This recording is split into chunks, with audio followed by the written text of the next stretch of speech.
ٹوری world کے موجود دوستوں، شہباز خان کی طرف سے السلام علیکم۔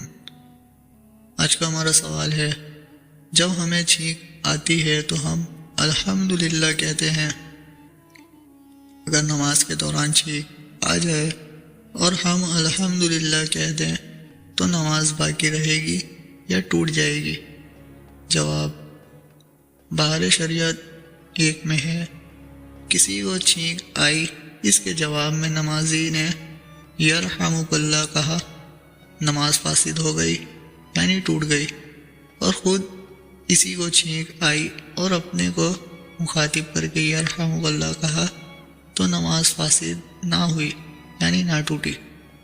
اور کسی اور کو چھینک آئی، اس مصلی یعنی نماز پڑھنے والے نے الحمدللہ کہا، نماز نہ گئی، اور جواب کی نیت سے کہا تو جاتی رہی۔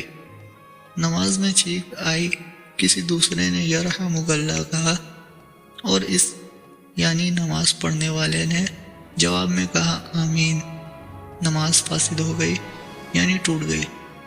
نماز میں چھینک آئے تو سکوت کریں یعنی چپ رہیں، اور الحمدللہ کہہ لیا تو بھی نماز میں حرج نہیں، اور اگر اس وقت حمد نہ کی تو فارغ ہو کر کہیں۔